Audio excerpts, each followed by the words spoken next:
ये कार्यक्रम जो समिति ने कराया, ये राजकुमार जी ने आप सबको गर्मी में बहुत ज्यादा बैठा दिया, लेकिन ये तो बात अच्छी नहीं है, क्योंकि इस निवाई के अंदर बैठे हैं और हम सबके संरक्षक माननीय विधायक से मांग कर रहे हैं, नारायण जी, और मांग में जोश ना हो और जोश में आवाज नहीं पहुंचे। मैं मानता हूं संख्या कम है, लेकिन ये जो संख्या है ये कुंभ का निर्माण करने वाले कुंभकारों की संख्या है।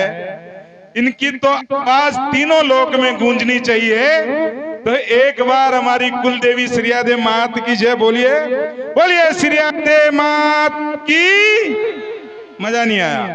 दोनों हाथ ऊपर आगे बोलो, बोलिए श्रीयादे मात की, बोलिए प्रजापत समाज की। आज निवाई में श्रीयादे मां प्रजापति सेवा समिति के तत्वाधान के अंदर तहसील स्तरीय कार्यक्रम में जन जन के लाडले, सरल, सौम्य और एक साधारण परिवार से निकल के राजस्थान की सबसे बड़ी पंचायत में आपकी आवाज बनने वाले बड़े भाई रामसाई जी प्रजापत मंच पे विराजमान, हम सबके समाज में बरसों से सेवा दे रहे और करीब करीब राजस्थान में सभी लोग जिनको जानते हैं, ऐसे पूर्व माटी कला बोर्ड के उपाध्यक्ष राज्य मंत्री भाई पप्पूलाल जी प्रजापत, अभी अभी यहाँ से निकले हमारे नारायण जी प्रजापत, डालचंद जी, शिवदयाल जी जालंधरा, रामफूल जी, बद्रीलाल जी, शिवलाल जी, काशीलाल जी, बाबूलाल जी, सीताराम जी, भाग्य विवाह समिति के अध्यक्ष शिवदयाल जी जालंधरा, बस पूरी संपूर्ण समिति को मैं बहुत बहुत धन्यवाद देता हूं, आभार व्यक्त करता हूं आपका कि आपने इतना सुंदर कार्यक्रम रखा है। हम सब यहाँ पे एक विशेष मकसद से आज एकत्रित हुए।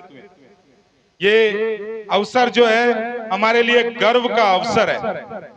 इस समाज की प्रतिभाएं, इस समाज का आने वाला भविष्य, जिनको सम्मानित करने के लिए हम उपस्थित हुए हैं, ये इनके कठिन परिश्रम, त्याग, तपस्या के कारण आज ये मुमकिन हुआ है कि हम सब एक साथ एकत्रित इस पंडाल के अंदर एकत्रित हुए। आपकी ये यात्रा यहीं नहीं रुकेगी, मैं समझता हूं ये यात्रा आपकी बहुत आगे तक जाएगी। आप इस समाज का गौरव इस निवाई के अंदर ही नहीं, राजस्थान में ही नहीं, देश नहीं विदेशों के अंदर आप अपना परचम लहराएंगे। आपके उज्जवल भविष्य की मैं कामना करता हूं। आप यहाँ पे आने वाले समय में मास्टर तो बहुत बन गए, मैं बार बार कहता हूं। इस समाज के इतने अध्यापक हैं, इतने गुरुजन हैं कि अगर मैं गिनाने लगूंगा तो 2 दिन कम पड़ जाएंगे। लेकिन अब जो ये समाज है या मेरी आंखें हैं, ये देखना चाहती है सर्वोच्च परीक्षा आईएएस के अंदर, अब देखना चाहते हैं कलेक्टर की तख्ती के अंदर, अब देखना चाहते हैं एसडीएम के अंदर, अब देखना चाहते हैं न्यायपालिका के अंदर, अब देखना चाहते हैं आपका नीचे से लेके और ऊपर तक का प्रतिनिधित्व। और आप सक्षम हैं। आप सक्षम इसलिए हैं, भैया इसका थोड़ा सा इको कम कर दो यार। आप सक्षम इसलिए हैं क्योंकि आप कुमार के बेटे हैं, और उस कुमार के बेटे हैं जो माटी को रोक के उसको रोंद के पानी को एकत्रित कर सकता है। तो इस धरती पे एक इंजीनियर है, वो कुमार है।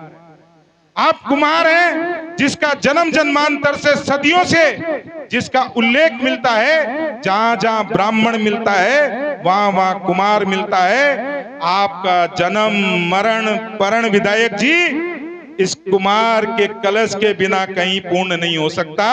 ऐसे अपार आपके अंदर खूबियों वाली ये जाति है, लेकिन कहीं ना कहीं हम पिछड़ गए, और उस पिछड़ने के लिए मैं किसी को दोषारोपण नहीं कर सकता। हम माननीय विधायक जी से मांग कर सकते हैं, लेकिन माननीय विधायक जी से मांगने के लिए ये जो संख्या है, ये संख्या बहुत कम है।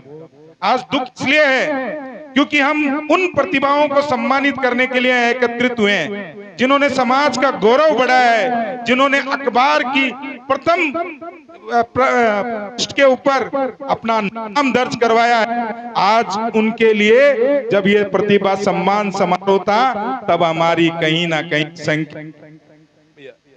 ना कहीं जो संख्या है वो पूर्ण नहीं मानता हूं।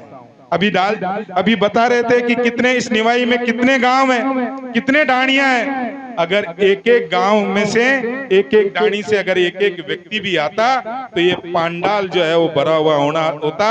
विधायक जी को भी खुशी होती और हम जो आए हमको भी खुशी होती। बात हो रही थी शिक्षा की। आप छात्रावास मांग रहे हैं, मैं जानता हूं विधायक जी को, व्यक्तिगत रूप से भी जानता हूं, और मैं आप सबको यहाँ पे विधायक जी के उससे बता के जा रहा हूं कि आपका कोई भी काम, मैं राजस्थान में 200 विधायक है, लेकिन इस निवाई के अंदर जो विधायक बैठे हैं, आप काम नहीं रुक सकता है, क्योंकि आपके बीच में से निकला हुआ आपकी भावनाओं को समझने वाला व्यक्ति ये निवाई का विधायक है। आप जाइए, सही मांग लेके जाइए, उचित तरीके से उचित स्थान के ऊपर आप मांग रखिएगा। अगर नहीं करे तो आप बताइएगा, आपको मुझे बताने की आवश्यकता नहीं पड़ेगी। लेकिन मैं उन सब भामाशाहों को यहाँ पे धन्यवाद देता हूं और आग्रह करता हूं कि आप सरकार या विधायक के भरोसे मत बैठिए। मुझे अभी कुछ समय पहले टोंक के अंदर एक छात्रावास का उद्घाटन करने का मौका मिला, और इतना सुंदर छात्रावास उन्होंने बनाया कि मैं समझता हूं राजस्थान के अंदर कहीं भी इस तरीके का छात्रावास नहीं बना। बिल्कुल हाईवे से 500 कदम भी दूर नहीं था। उसका जो बनाने का जो ढांचा था, उसके अंदर कमरे बनाए गए, उसके अंदर लाइब्रेरी की व्यवस्था की गई, उसमें सीसीटीवी लगाया गया, उसमें भोजनशाला की व्यवस्था गई, और इतने व्यवस्थित रूप के अंदर छात्रावास बनाया गया। भामाशाह देने में कहीं कंजूसी नहीं करते। आपके ऊपर डिपेंड करता है कि उन भामाशाहों के पैसों को किस तरीके से आप उपयोग में लेना चाहते हो और कौन से खेत को पानी पहले पिलाना चाहते हो। आप यहाँ पे छात्रावास तो बनेगा जब बनेगा, मैं हर जगह आग्रह करता हूं कि एक लाइब्रेरी बना दीजिए। आप एक लाइब्रेरी बनाइए, इस देवली के अंदर बनाइए, आपके